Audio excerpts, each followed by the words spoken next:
So today we're going to be talking about the Hazelwood power station closure. For those in Victoria, I think most people would know about it, but for those from interstate, Hazelwood was certainly one of the most significant power stations in Victoria and closed in 2017. And we're lucky enough today to have Ilona Laurie-Rhodes, who was the HR manager at Engie at the time, who's going to talk to us about that whole process. And for those of you who have never been through a site closure before, this was fairly significant in terms of numbers, volume, and it was done under a fair amount of heat from a lot of different sources that Ilona will take us through today. So the format for today is I'm going to introduce Ilona, then we're going to go through a couple of slides just talking about a bit of scene setting actually in terms of the scenario that was confronting Ilona and the HR team in 2016. And we'll go through that and some of the outcomes. And then we've got the Q&A piece, and we've got a number of questions that have been sent in already. So that's great for those that have sent those in. And if you've got any during the session, please send them through to Kate Hubble, and she'll get them through to me. And just one other point on administration. If you can turn your cameras on, it's always nice to be able to see the faces of those who are here. So please, if you can do that, that'd be great. So, Ilona Laurie-Rhodes was the HR manager at the Hazelwood power station of mine, and is currently the HR manager at Loy Yang B power station, which is another one of the power stations in the Latrobe Valley. She was the key HR person on site when the decision was made to close the power station of mine. To give you some perspective, Hazelwood Power Station was located next to the open cut mine where the coal was extracted to power the electricity generators.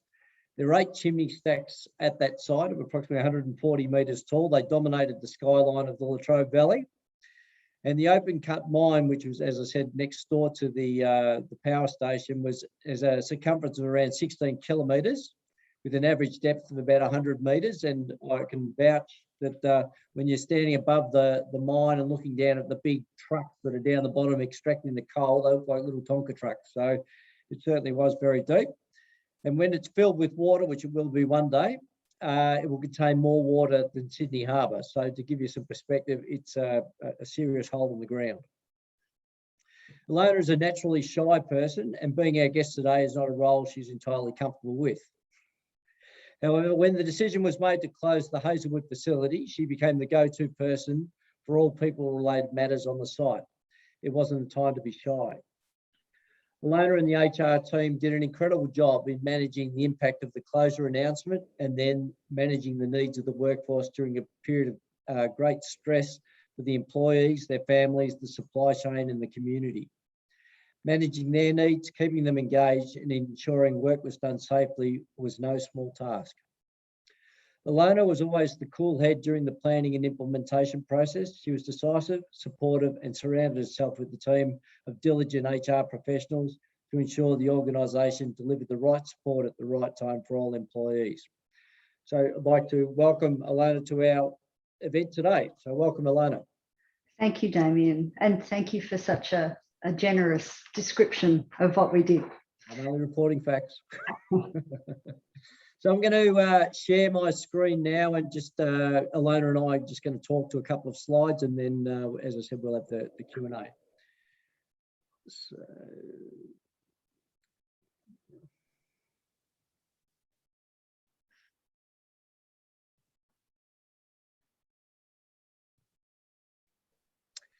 okay, hopefully everyone can see that screen. So maybe I'll just, Ilona, if you'd just like to go through a bit of the context in terms of the Hazelwood site and how it got to be where it was. Okay, so the Hazelwood site was owned by Engie and Mitsui. It was part of a large portfolio, Loy Yang B Power Station. They owned that as well as some assets in South Australia and Western Australia.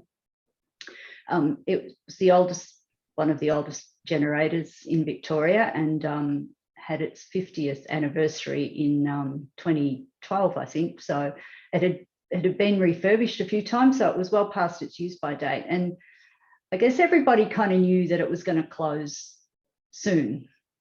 But it had been like Lazarus, and it had risen from the ashes on a number of occasions over previous years. They'd shut down half of it and then reinstated it. One stage it was going to completely close, but there was always a white knight or something that happened that allowed it to keep operating. So in May 2016, so Engie is a French company. It's owned by the French government, about 35%, and the CEO was a lady named Isabelle Cocher. And in May 2016, at a French Senate committee meeting, she just announced that on Engie were going to move out of coal generation, and she specifically mentioned Hazelwood, saying that they're looking at scenarios to either sell it or probably close it. So that statement was made. In Australia, we had no warning or notification. The Australian CEO of Engie had no notification that announcement was going to be made. So it was splashed all over the local media and national media. And you could imagine our workforce hearing this on the news, that they'd announced that they were going to probably close us, and we hadn't said anything. So it caused huge disruption to the workforce. They were really unsettled. They were angry. They thought we knew and we hadn't told them, and we'd been lying to them. So it was a very stressful time. And as Damien said, we generated 25% of Victoria's baseload power. And there were lots of kind of people saying, well, how can you just close? Because, you know, we need that power. We employed 460 people directly and about another 300 contractors. So we were a major employer in the Latrobe Valley. So all of this was going to have a massive impact, not just on the business, but on our community as well. I just want to add one thing there too. Just for those of you who are not from Victoria and maybe don't know much about the Latrobe Valley, the Latrobe Valley is the electricity generation for Victoria. There's, I think, well, there was 4 power stations. I think now there's 2. 5. 5. Yeah, okay. So, yeah. But it was the old State Electricity Commission. It employed nearly everyone in town. In fact, Ilona was just saying before, when she was at primary school, 46 out of the 48 parents in the school, in her class, were employed by the SEC when she was a student at school. So certainly was a dominant contributor to the community. And our workforce, they've all were employed there for a very long time. Most of them had their whole careers there, and they very unionised. The CFMEU was the main union that represented our workforce. So a very challenging environment. Okay, so when that announcement was made by Isabelle over in France in May 2016, Ilona and a select few members of the management team swung into action and started to develop a change management program. And Ilona and I have had this conversation before, but Ilona, do you want to take people through kind of the key elements of that change management program? Yeah. So it was clear, obviously, that something was going to happen. We still hadn't been advised officially that we were going to close or when, but we were advised actually by head office to start working on a number of different scenarios: full closure, partial closure, stage closure, all sorts of different things. So we set up a project.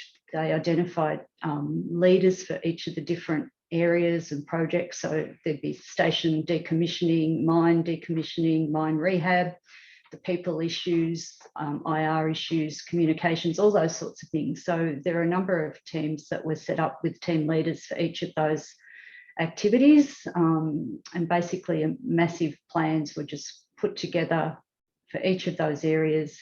looking at all the different elements, looking at the risks, what we could do to mitigate those risks. For me, obviously, it was all about the people and the II side of things. So we had to look at each of the potential scenarios and work out how that would work as far as the workforce and how many positions we'd have and how many people would go and the impact of that. So it was a really big job to put all that information together. But in hindsight, doing that and having a project plan was the best thing that we could have done, because we really just brainstormed and dumped everything we could possibly think of into this document, and then set it out logically with timeframes and responsible people, so that at any point in time we could look at it and know where we should be, what we should have done, what we've got coming. And it just made it, because it was quite an overwhelming task to think about, but having the plan really helped just to chunk it down into little pieces, so we didn't feel overwhelmed and we were able to work through it. So that was really important. The other thing that we did was we identified all the stakeholders that we could possibly think of, and we ended up with, I think, more than 70 stakeholders, and we also ranked them. So there were the ones that would need regular contact, the ones that would need less contact, and the ones that we would be in touch with for courtesy matters. So that also helped us to prioritise how we were going to manage communications and everything else, with our focus obviously on our prime stakeholders first. And so then from that we developed our communication plans based on those priorities.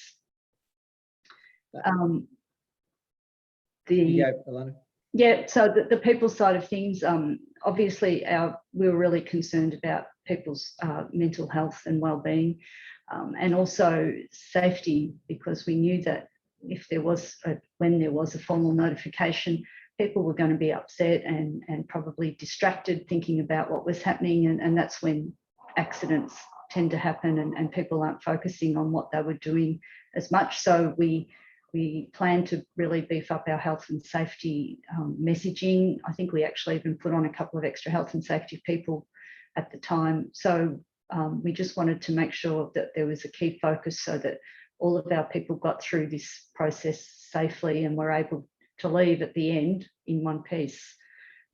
So that was a big area of focus. The other thing, I guess we set some principles, and the main thing that we at Hazelwood, the management team, decided was that our main focus was to treat all of our people with respect and dignity and help them move through this really traumatic time as well as they possibly could. So they came out at the end hopefully with little scarring, because for some people it wasn't a big deal. We had employees who had been there for 40 years or more and who had been delaying their retirement in anticipation that the place would close and they would get a package. So for some of our employees, it was like winning Tats Lotto. They were really, really happy.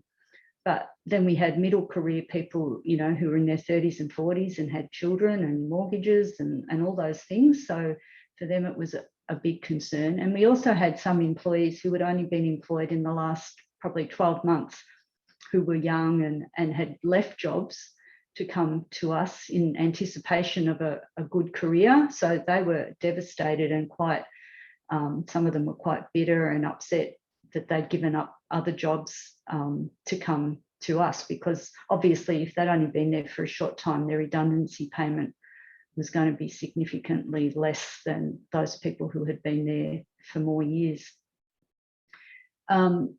And the other thing that we really wanted to do was, with our information and our communication, just make sure that whatever we put out was factual and try and take emotion out of it, because there was a lot of emotional stuff going on amongst people.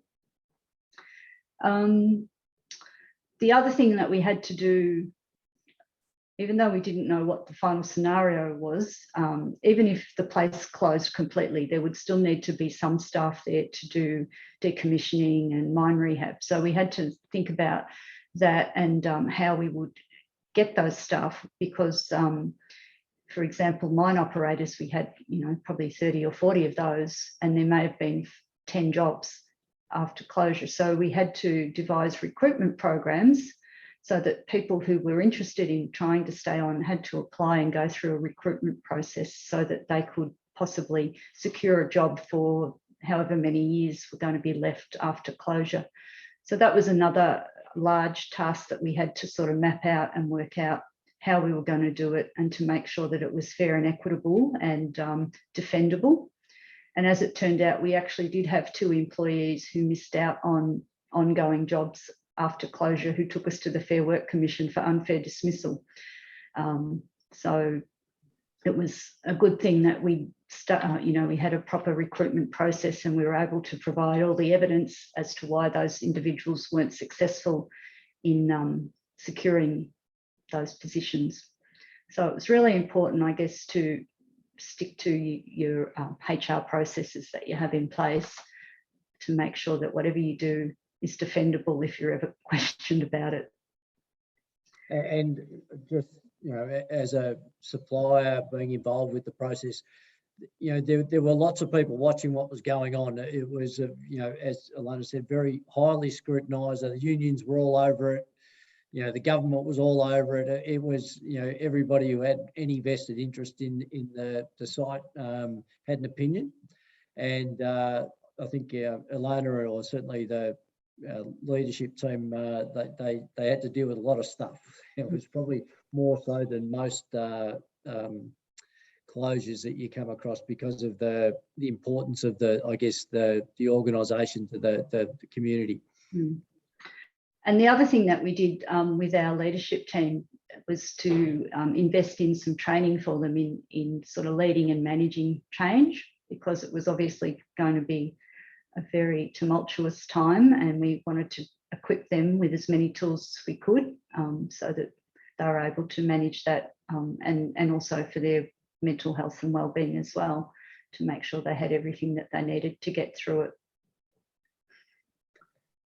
I just want to add, the next slide, we're going to talk a little bit about more the services that were provided to people and how they were provided. But I think, Ilona, correct me if I'm wrong, you found out the day before, or was it 48 hours before the actual announcement to the staff that it was going to close, what the outcome of the decision was? That's correct. So the announcement was made on the 2nd of November 2016 that the station would totally close on the 31st, I think, or 30th of March 2017. So really only 4 months away.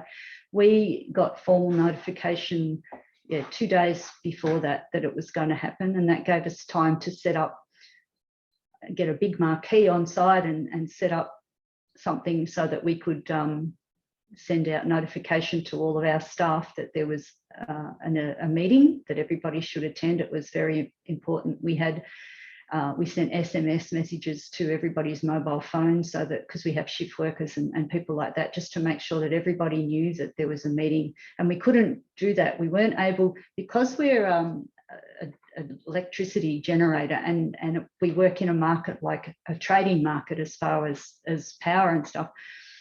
As soon as that announcement was made, then that had a huge impact on the business and trading and everything else. So we weren't allowed to send any notification out to our employees, even that there was a meeting, until the morning of the meeting, for that reason. So 7 o'clock on the morning of the 2nd of November, we sent out all of these SMS messages and news briefs and emails to all of our staff, telling them that they needed to be on site at 11 o'clock for a meeting.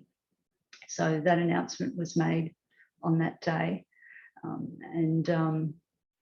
Then within a week, again, Damien's team on site.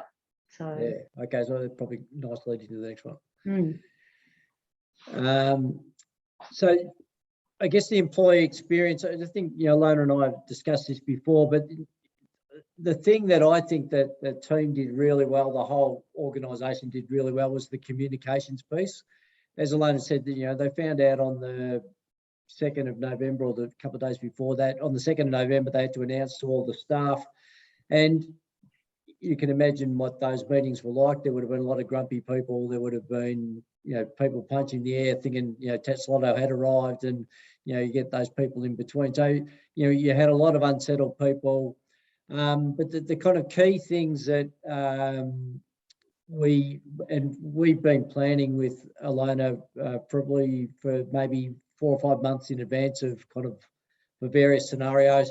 But the kind of key things that we identified as key elements of the support package were around the comms piece, needs, what were the actual needs of people? I mean, in HR, you can guess what those needs are, but you don't really know until you actually speak to the people. So it was a matter of sitting with them. There was a change and resilience piece and the mental health aspects that Ilona mentioned. There was the career planning for those who had no idea what it is they wanted to do next. There was the career transition or outplacement piece. Another piece which I think was really important was the opportunity creation. So it was, creating and identifying job prospects for the employees. And then a key part of the service was the ongoing support. Whilst we supported people prior to them leaving, supporting them afterwards, I think was really important to help them that once they leave the support of the organisation and they're on their own, nice to know that there's somebody there who's available to support and help people through that whole transition process. So is there anything you want to add to that at all?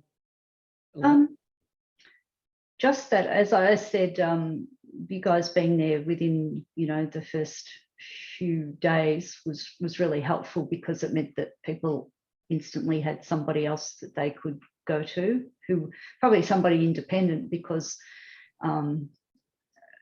we probably weren't very popular, I suppose, with the workforce because of what had happened. But having an independent group there that they could go to and just, I think, dump. A lot of them probably just spent the first amount of time telling you how they felt about everything. But that was really, really helpful. And even now, I have to say, Hazelwood closed in 2017. As I mentioned, there were people who ended up getting jobs and have been working there, and it's really closing now. The mine rehab's done. They're just waiting to get water to fill it. And just in the last few weeks, another 15 employees, probably almost the last of them, have finished there. And through the arrangement that we made with Damien back in 2016, those 15 employees now will get the support that the bulk of those other employees got when Hazelwood closed initially. So that was another good thing about it, knowing that even though it was going to be a drawn out process for some, and obviously 4 years down the track, we would still be able to provide that support to those employees at the time when they needed it. There's a couple of things. Just on that communications piece, I think we did something like 16 on-site presentations to various employee groups over, a 2 or 3 week period, because to accommodate all the shifts and whatnot. And I really agree with what Ilona said, that the fact that we were independent and were able to, we were kind of removed from that decision-making process, I think it did give people a lot of comfort. We basically camped on site, our team, over that 5-month period. So we were there every week supporting people throughout that whole process. But I just think that independent set of eyes and ears was really beneficial for the people, but also I think it was pretty beneficial for the HR team. We were able to feed back information to the HR team, which I think was important during that process. And, there's a lot going on. There's a lot of moving parts when there's so many employees on site. And I think having an extended set of arms and eyes and ears available to help and support the HR team, I think that was quite a useful role that we played throughout that process as well. It was, and you guys, obviously you didn't betray any confidences, but you certainly provided useful feedback to us about the mood or things that people had said or the way things were going out in the workforce, that helped us then to put other things in place to try and assist those things that we may not have found out ourselves, but through choice we were able to get that information and then put other things in place to help the workforce. And yeah, communication, like between the 2nd of November and the closure day in March, I put out nearly 50 news briefs. We were using text messaging every day to remind people about sessions that Damien's group was running, or we had Lifeline on site on numerous occasions just to offer support and counselling. We had lots of different organisations on site to provide counselling and support. I think Anglicare came on and did financial counselling. So we were using text messaging especially, and email, but because everybody has a mobile phone, that was really a useful way of getting information out to everybody, and reminding them if they had appointments and all that kind of stuff. So we did a lot of communication, but one of the things I can tell you is that the feedback that we got, which isn't surprising, I guess, is that it wasn't enough. So I guess the message in that is that you can never provide too much information to people. Okay, and then our final slide in terms of, I guess, and this has come through as a question, Ilona, just thinking back on that intense period. What, there was a lot going on, I guess. Do you want to take us through sort of some of the things that we learned? And I'll talk a little bit about a few things too. Yeah, so as I said, communication was really, really important. There are little things that we hadn't considered that became really important, and you can understand to the employees. Things like a number of employees had taken out new lease vehicles just before the announcement. And so when they were going to be finishing work, which was only 4 or 5 months from when they started the lease, they were faced with huge payouts on their lease, or handing back the vehicle and all sorts of things. And that became a really big industrial issue that I spent a lot of time working on with the lease company and others to try and resolve. And that's something that we hadn't even thought of. But little things, well, things like that, which aren't little, but they're not kind of part of the picture that you're looking at necessarily, can often come up and bite you. So that was an interesting one. I guess the unfair dismissal claim, and we were mindful of it when we were running through the process, but I was kind of surprised that a couple of people put their hand up. But you can understand in those circumstances, they were desperate for employment. As I said, communication is the biggest thing. And the other thing which I found surprising is, as I said, Hazelwood had been there for a long time. I joined there in 2008, and I can remember my mother saying to me, "Why are you going there for a job? They're going to close." And I said, "Well, we'll see how long it is." So the community always kind of was expecting it. When it actually happened, so many of the workforce were shocked. They couldn't believe it. They were sure that somebody would come in at the last minute and save them. It took a lot of, convincing, I guess. And even to the very last day, there were people who just could not believe that it was going to happen. And there was also the belief that shutting Hazelwood would have a huge impact on the power supply, which I guess it did through, cost, especially to people. But people were sure that closing Hazelwood would turn off the lights, I guess, and that didn't actually happen. So that was one of the main things. I was surprised that even though people had known anecdotally it was going to close for a long time, when it actually happened, they were just gobsmacked. Just a couple of other things. So obviously a lot of people on the final day in March 2017, close to 500 people left the site on that particular day, which was pretty traumatic, I think, emotionally for a lot of the people. But what we observed with is that 78% of those people who left achieved their desired transition outcome, which I think was an exceptional result given the circumstances, the geography, and the fact that many of them, as Ilona said, their life had been employed at that particular power station. For them to go on and achieve, transition to something else, I think was a really good outcome.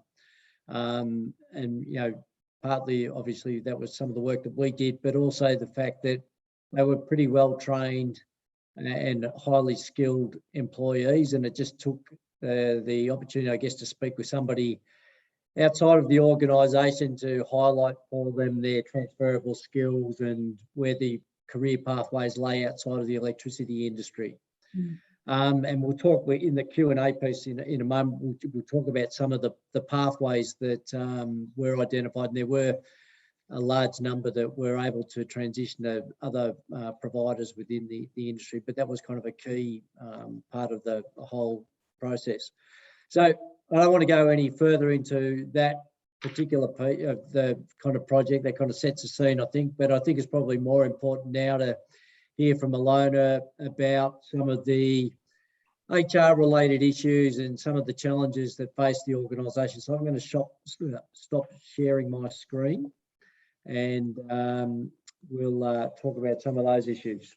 So as I said earlier, if you've got any questions that you want to get through to me, please send them through now, and we'll try and address them. There's questions come through, Ilona, about did everyone attend the announcement given the short notice? Not everybody did. Unfortunately, we had people, that lived further away or who'd been on night shift and were sleeping, but there was probably, I'd say 85–90% of employees there, as well as contractors. So we had a massive marquee with hundreds of people.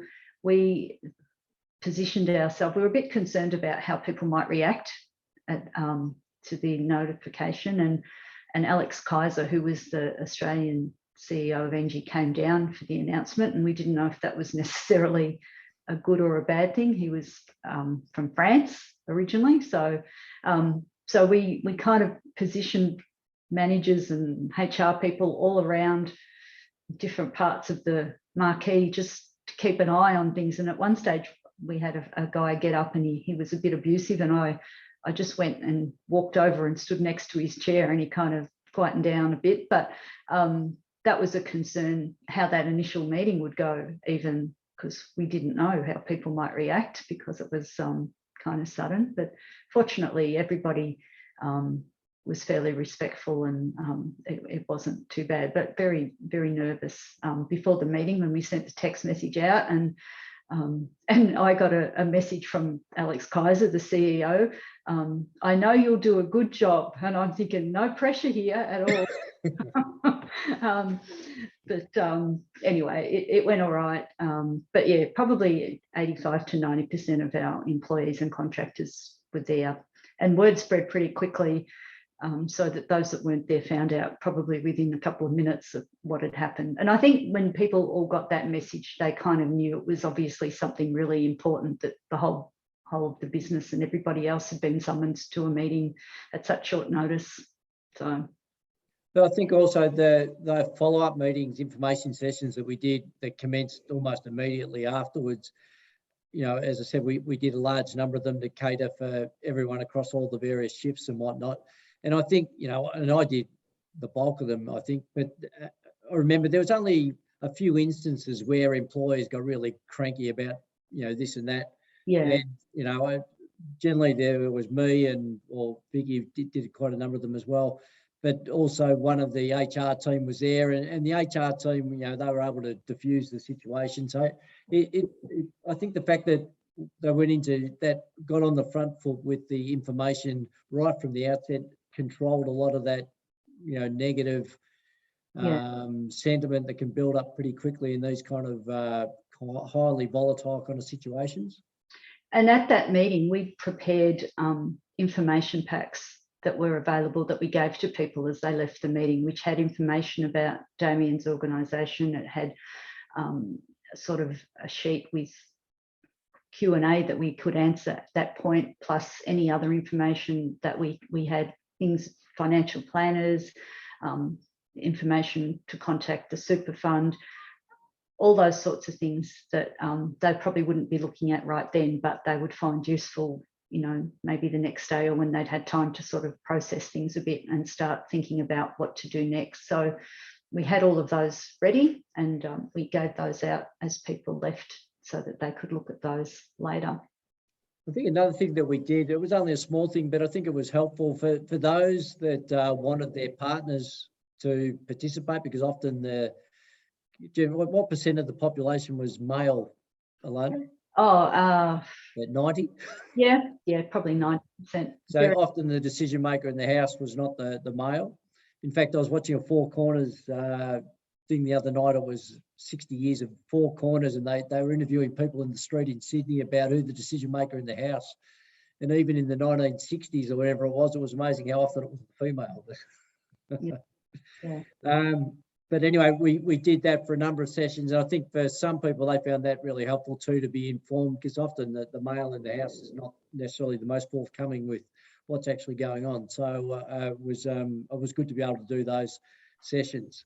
So just in terms of some of the questions, Ilona, we talked a little bit about the intent of the organisation of supporting in the employees. Yeah. And you talked about, fairness and equity and all that kind of stuff. What kind of policy settings did you create at the time, or did you have to kind of revisit to make sure that they were going to be appropriate for the circumstances? Well, our recruitment policy and procedure was good, because we'd always had a robust process there. But we just revised all of the things that we did. Our comms policy and our comms strategy was a really important one that we spent a lot of time working on, because clearly that the information is the most important thing. If people have information, they feel they have a little bit more control, and that's what helps them get through these things. I think it's a lack of control that people find the most difficult to deal with. If they know what the situation is and they know what they can do, then they can move forward. It's that uncertainty that really impacts them, I think. As I said, we had a project plan that we devised. So we were fortunate, being an electricity generator, we've always had very robust policies and procedures, and all of those actually stood us in good stead in managing the process from a HR perspective. Clearly, for the rest of the decommissioning of the station, the mine rehab, that was all new work that needed to be done. It had been worked on for a while, but the way things were going to be done in the future was obviously going to be very different procedurally to how they were in the past. So there was a closure team set up and with experts on decommissioning the station and how they would do that safely, and how it would happen. And they decommissioned it so that the very last unit stopped operating on the 29th of March, and we closed on the 31st. So that was a massive body of work. Fortunately, something that we didn't have to worry about. But the other thing is we had our project plan, but every day the HR team would meet. Everybody had their own responsibilities and areas to work on. It was all on our plan. Every morning we'd meet, check off what we'd done the previous day, see what hadn't happened and why, look at what we had scheduled for the next day and in the future. And the other thing about that was it was a good chance every day for me to make sure all of the team connected, and I could find out how everybody was travelling, and which areas in the business were probably suffering the most, or areas we needed to focus more attention on, and also just to make sure that my team were all okay, because the bulk of those people were going to have no job at the end of this as well. So they were managing everybody else in the business and trying to ensure that they were okay whilst they were trying to work out their own stuff as well. So that was a really important thing for me, to make sure that they were okay. I was in a different situation because Engie owned a number of power stations. I was the HR manager for 5 different power stations at that time, and Loy Yang B was being one of them. So I knew that I had something else to go to, but for the rest of my staff, that wasn't certain. There was going to be 2 jobs left at closure for HR people, and they actually had to apply for those jobs like everybody else did. So it was really important for me to make sure that they were travelling okay, and they did the bulk of the work. I had there were 10 in the HR team, so I had 3 HR business partners who actually were located in the different areas. So they sat in the mine or the station or in the corporate area, and they had a HR advisor supporting them. So they'd become part of those work groups and had worked with them for a long time. And I think that was really helpful, because they had good working relationships with those people. They were part of that team more so than they were seen as part of the HR team. So that really helped them to work with those people through the issues that they had. And when the people started to get a bit snarky with them, they could just say, listen, mate, I'm in the same boat.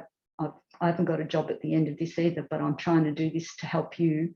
So, you know, and that people would kind of go, oh, yeah, sorry, I'm not, you know, I wasn't thinking. And that would bring them back to a bit of reality.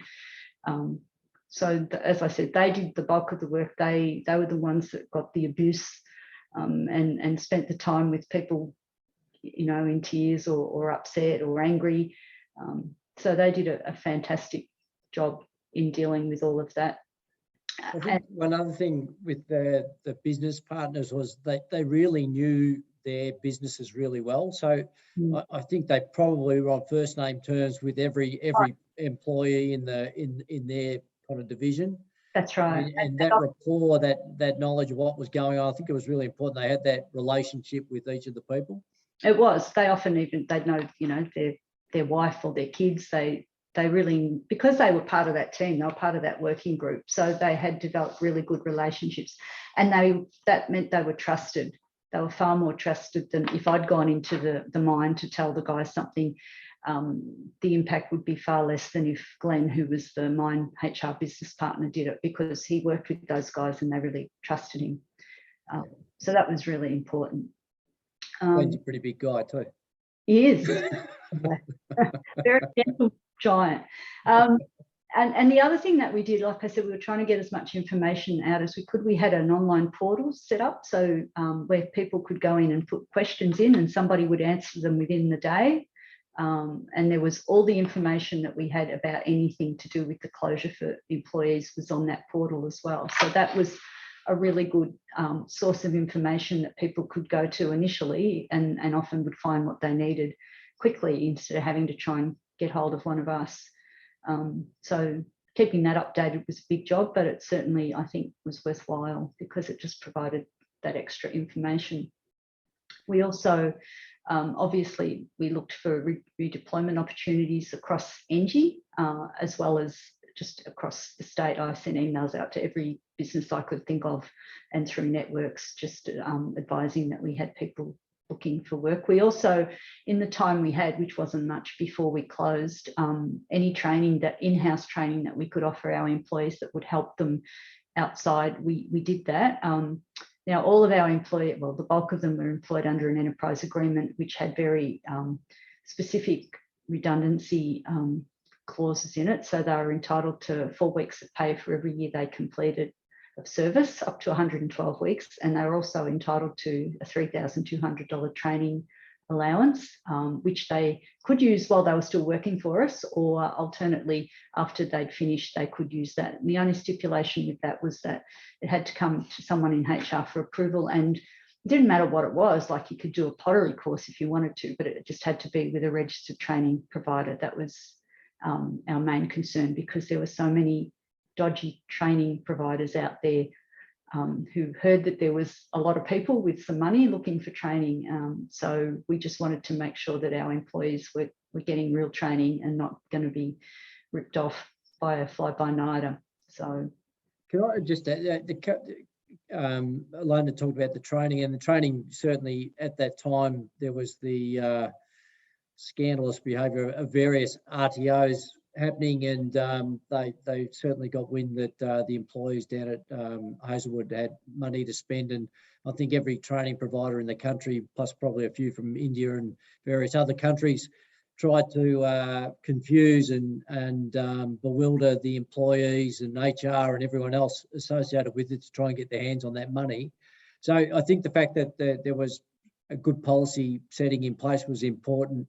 The other thing, for those of you who've perhaps never been through this kind of scenario before, is that your employees, are not used to dealing with this welfare support, for the want of a better term, and the government, the politicians, everyone gets involved because it's high profile and it's in the news, and everyone wants to be waving the flag to say that we saved the employees.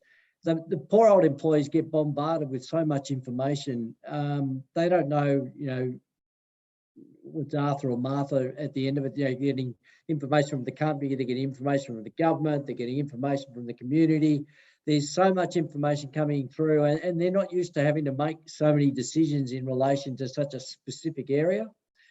So I think it's really important there that you've got, if you are going through that process, to have somebody who can help decipher what the facts from the bullshit, and allow people to make good informed decisions rather than get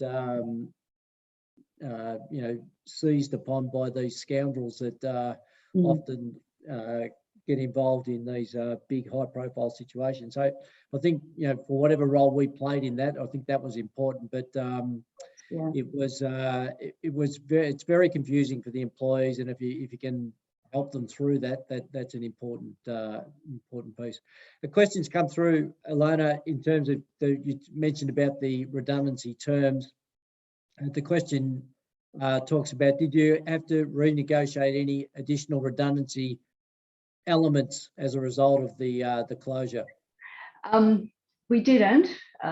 As I said, it was all very clear in the enterprise agreement. We did actually, as I said, we had some employees who'd only been with us for maybe a year or two at closure, and for those people, they would have got 4 weeks or 8 weeks or something. Which so we made a decision that for anybody who had less than 3 years, we would pay them 12 weeks of redundancy, even if they'd only been there for a year, because we just felt that that was the right thing to do. So we actually increased that payment for those people. And just with the training, the other thing that we did is we said to employees, if you want to do something and you don't know where to find it, our training officer actually spent a lot of his time sourcing appropriate training for those people that for when they left. If they wanted to do a particular course, he'd suss out all the different offerings and come back to them with what he thought was a good choice as far as a reputable provider and everything else. So, but going back to the EA, it really was just that we did have we had regular meetings with all of the unions that were involved. So, and there was obviously, as you would expect, a fair bit of pushback from them to try and get more for the employees, which is what their job is for. But in the end, we pretty well maintained what was in the EA, with the exception of increasing that payment for people who had only been there for a short period of time. Yeah. In terms of when you were looking at the outplacement support, obviously you went with us, which was great from our perspective, but what were the key features that you look for from your outplacement provider? Yeah, so we had to consider, like, what we had to do obviously is look at our workforce, the makeup of it, the demographics, where people were in their employment life cycle and what they were likely to need. So we really needed a provider, well, firstly, who had the ability to be there pretty well immediately within the week of announcement. We needed somebody who could be on site to meet with our employees and guide them. And when I was looking for a provider, there were a lot around, but they were based in the cities, and they couldn't come down and work on our site. They'd do phone consultations or things like that. It was kind of before Zoom, but we really wanted people who could be there face to face with our employees. So that was a really important consideration. We also needed somebody that had worked in similar industries and understood our industry and the type of people that we have, and the local labour markets and all those sorts of things, because that was really important. And obviously we wanted individualised case management and coaching for each of our employees, depending on their particular time in their life cycle as far as work. We wanted to be able to offer career counselling for those that wanted it, training assistance if needed, job search skills, because a lot of our employees had only ever worked at Hazelwood. They'd never applied for another job. They didn't have a resume. They hadn't been in for an interview probably for 30 years or 20 years. So we really wanted to be able to provide them with all of those skills, interview coaching, resume preparation, and also to be able to provide some financial planning services as well. So they were our main requirements, I guess. You didn't add that part of the job was required me to go to the Fulham prison to visit job opportunities there one afternoon. So That's all right. I worked at the Fulham prison. I survived. I must have been. I went down with Keely, one of our staff, one day down there to talk to them about, perhaps employing some of the people from Hazelwood. And we went out in the prison yards. A pretty intimidating environment, I must admit. Yeah, you get used to it. Actually, Interesting fact is I worked at Fulham Prison in 1997 for a while, and a lot of the prison officers there were ex-SEC employees. So when the privatisation took over and a lot of those SECV employees lost their jobs from the power industry, a lot of them ended up as prison officers at Fulham.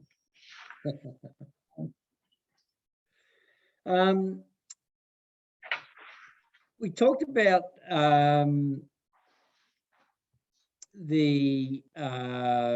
a few grumpy people. How did you manage those people who were negative to change? And given it was a pretty, it was a pressure situation and it was difficult, how did you manage those people? Well, as you know, there are always going to be people that are resistant to change, whether it's big change or little change, and you can't. There are some people you're never going to be able to move. So we felt it was really important to let people express their opinions and their views, as long as they did it in a respectful way. So that was a key message. We understand you're angry or you think it's crap or whatever, or you're not being treated fairly. That's fine to express that, but you need to be mindful that you have to do it in a respectful way, because everybody around you is in the same boat. So I think just by letting people know that they could do that, and that they would have the opportunity to be heard and listened to. It didn't mean that it was going to change anything, but they at least had that opportunity to express how they felt. And as I said, the business partners were fabulous. They would sit with these people and let them, unload. And quite often, if people did get a bit cranky, they would come back and apologise later when they'd calm down, or even within that discussion, by the end of it, they would be okay. So it is a bit of a skill, I think, for some people to be able to talk to people that are upset or angry and be able to calm them down. I guess it's part of the HR role that you try and develop those skills. And as I said, I was fortunate that the team, and also I'm sure Damien's team would have had the same thing, were able to kind of dispel that kind of. Yeah, you can manage those kind of situations. People have their moments of wanting to let off steam, but I think the fact that you encourage them to do it respectfully, if you want a better term, it actually did work. There were moments where people did let off steam, but it was done in the right way. Yeah. And it was, I don't believe it ended up being destructive, which was I guess the important thing. Now there was something quite interesting that happened in this project, and it came in as a question from somebody who's going through this similar process to you at the moment, Ilona. You had the issue of, obviously, the demographic of Hazelwood was largely older, cranky men in many instances. Yeah. How did you manage the knowledge transfer? Because there were two kind of elements that came into play, weren't there? There was the industry was kind of set up, and they did some work amongst themselves so that there was employees able to transfer from Hazelwood to some of the other other power stations. So perhaps I'll get you to explain that. Yep. And then also with the decommissioning work, because that's, as you said earlier, that's just finishing now. So what's that, 5 years or 4 or 5 years after the event? Yeah. How did you manage that process? So I think that was quite interesting. Yeah. So for the roles that were going to remain at Hazelwood, we looked at the position descriptions we had, and for some of the roles, they were kind of the same, so they were okay. But we did have to review some of them and rewrite position descriptions for decommissioning managers and all those sorts of things. So we did that, and then, as I said, we ran a selection process for people that were interested in applying to do those jobs, but they still obviously needed the right skills for that. So that's how we managed that. With regard to the rest of the workforce, the unions and the government came to an understanding to set up what they called the Latrobe Valley Worker Transition Scheme. And basically, and the rest of the generators were involved in that and agreed to participate. So what it meant is that generators would offer their current employees an early retirement incentive, and for every current employee that retired, they would employ an ex-Hazelwood or Hazelwood contractor employee. So at Loy Yang B, we have about 152 staff. We offered early retirement, and we had 18 of our staff there put their hand up for early retirement, and that incentive was they got an extra 12 months of pay to retire early. The government did provide a subsidy to the employers that took on Hazelwood employees, but it wasn't the same amount that they paid out to have their employees retire early.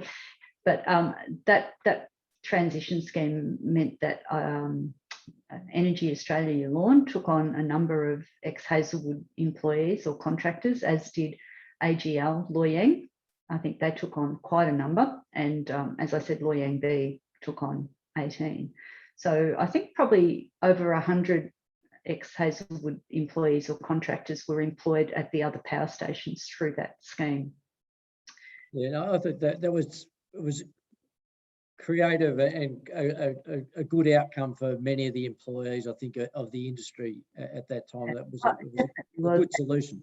And at Loy Yang B, for example, we got some fairly senior Hazelwood operators, and they came into our control rooms and also some technician operators, and they've been fabulous. The knowledge and skills that they brought from Hazelwood has, really had a good impact at Loy Yang B. And I know that some of the Loy Yang B employees were a little sceptical when they heard that we were going to be taking Hazelwood employees, but all of them have said that it's been fantastic having these guys, because Hazelwood, because it was so old and always struggling for money and always having breakdowns, they were very innovative there and inventive, and they learned how to do a lot of things in a lot of interesting ways, and they've brought those skills and that innovation to the stations that they're working in now, and it's really benefiting because they've come in with a different set of eyes and a different way of looking at things, and it's had a really positive impact on, I think, probably, well, certainly I can say at Loy Yang B it has, and I think it probably has at the other generators as well. There's another question that came through in relation to retirees, and we worked with, I can't remember the exact number, maybe Vicky might have a better understanding, but there was quite a number of people given the generous redundancy kind of provisions that meant that a number of people could, seriously consider retirement, which a number of them did. But I think we did run retirement programs for a lot of people because it is important. What we've observed over many years is that males in particular are not particularly great at thinking beyond tomorrow, and the idea of retirement being their 3-month holiday, etc., can run out pretty quickly. And we did spend a fair amount of time working with the employees and their partners to try and help them think through what retirement was, and the various dimensions of retirement being other than, it's just time to put your feet up, and you give them that strong sense of purpose. So whether it be volunteer work or casual work or part-time work, I mean, one of the good things about the Hazelwood people is they're all pretty handy and practically minded, as Ilona just alluded to, and they were able to apply themselves. And I think being in a regional community too, there's a lot of different, I guess, practical work options that may not necessarily exist in a city environment that they were able to apply themselves to. But I always told them the story of somebody who worked for our organisation whose partner was desperate to get a redundancy, and he finally, his employer agreed to it one day, and he within 6 months of getting his redundancy, he was being treated for mental health because he had no plan, and his that whole issue of sense of purpose was completely lost, and he really well, he's still unfortunately struggling now, many years after, taking his retirement.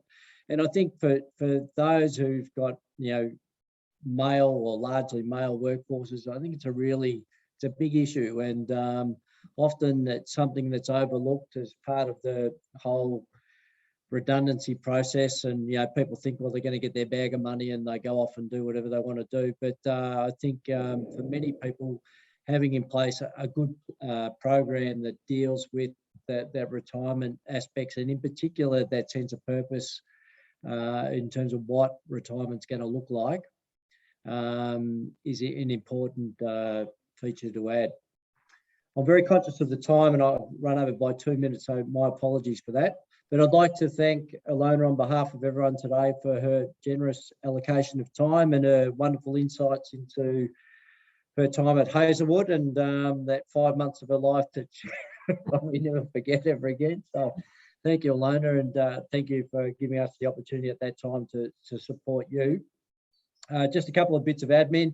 Kate is going to send out a survey now that you'll all receive. So if you can give us feedback on that, that's much appreciated. We're looking at having, I guess it'll be a virtual event at the end of the year, but we want to get a panel of our speakers and have a kind of wrap up of the year. I guess hopefully it'll be a transitioning out of COVID year, but the way things are going at the moment, it may not be. Maybe we'll have to hold that over till next year. But anyway, we're looking to do that later on this year. So if Kate's going to ask some insights into that. And also for those of you who are going through transitioning or planning on going through transitioning, we're also going to send out our little guide that we've put together, and you'll see this in 1 second. You'll receive this booklet. Oh, sorry, it'll be a booklet that looks like that in your email from Kate. So if you've got any questions at all about that, please feel free to call us and we'd be happy to have a discussion with you. But thanks everyone for attending, and we look forward to seeing you next month when we're going to be talking to Australia Post and talking about disruption in their business. So thank you very much for your time and enjoy your afternoon. Thanks. Everyone. Thank you. Bye.